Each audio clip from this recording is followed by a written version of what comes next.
Welcome back to my channel! For today's video nga po ay sipag-sipagan tayo. Pagkatapos ko nga magtali, nag-iis na ako ng higaan namin. Yung mga oras nga na to ay nagsuklay na ako.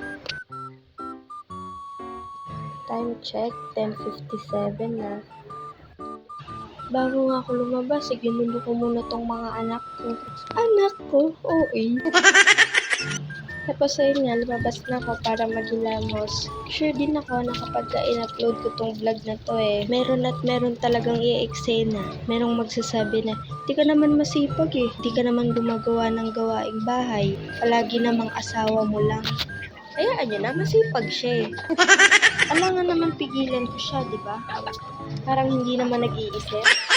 Sa part nga na to hinugasan ko na yung kaldero. Naglalagay na rin pala ako dyan ng bigas. Alam niyo na ako nang gagawin, malamang magsasaing.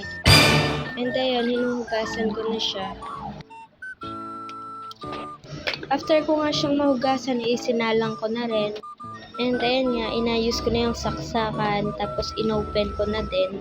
Nung mga oras nga na to nag-asikaso na ako ng sarili ko para pumunta ng palengke.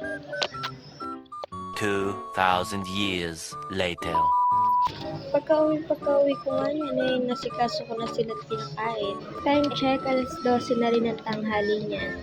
Mga oras nga na tayo, nasikaso ko na yung ulam na lulutuin. Grabe no, ang hirap palang mag-vlog.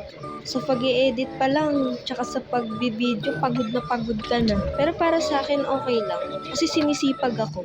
Pero may time pa rin na nakakatamad.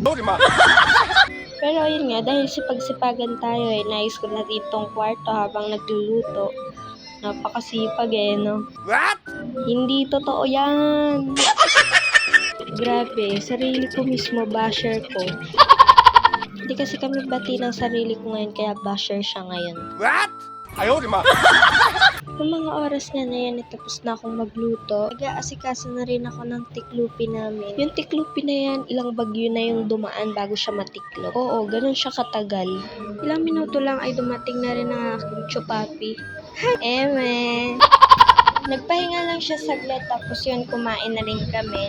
Ang tawa din pala sa gawaing bahay ngayon is ako. Kasi kahapon ako yung nagpahinga, tapos siya naman gumawa ng gawaing bahay. And total day off din naman ako, kaya yun, hinayaan ko na muna siyang magpahinga. Baka kasi sabihin niyo siya na naman gagawa ng gawaing bahay Magiging kasalanan ko na naman. Uy, hindi ka mga away. Ayaw, di ma! Ayun nga, pagtapos namin kumain, nasikas ko na rin itong labahin. Pagtapos nga nung labahin habang nagpapaikot ako ng washing, inasikaso ko na rin tong mga sinampay. Kasi gagamitin ko nga yung hanger mamaya.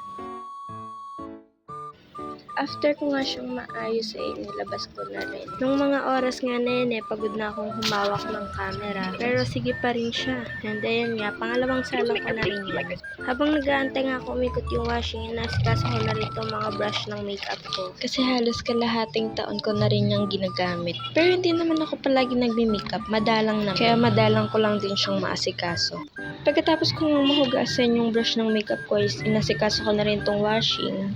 Fast forward tayo. Nung mga time nga na to pagod na rin yung katawan ko. Kaya yun, ginising na yung partner ko tapos nagpatulong na ako. And ayun nga, dahil late na siya nagising, late na rin kami nagmerienda. And ayun, kakatapos lang namin magmerienda ng mga oras na yan.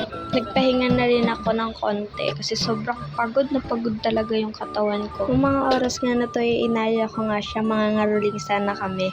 Pero ayun, di daw namin deserve. Mas bagay daw sa amin sumali sa tawag ng tanghalan kaso sasayaw kami. What? Tapos na rin kaming mag-washing tsaka magbanlaw ng mga oras na yan. Yung ibang damit, dinadryer na namin, tapos yung iba naman sinasampay na. Isang buwan na naman naabutin bago yan matiklop, sure ako. Tapos ayun nga, nung natapos kami sa nilalabahan, naglinis na rin siya ng kusina. Kaninong kalat? Malamang sa akin. Tapos ayun nga, dahil late na siya nagising, tapos late na rin ako natapos sa paglalaba, nag-decide na lang kami na kumain na lang sa labas. And ayan, nakarating na rin kami, tapos nag-order na rin siya. Ilang minuto nga lang natapos na rin kami kumain, tapos umuwi na rin kaagad. Di ko na siya na-record kasi sobrang pagod na rin talaga ako nung pagkabalik namin.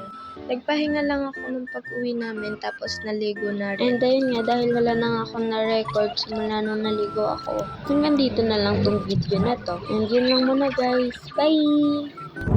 Thank you for watching!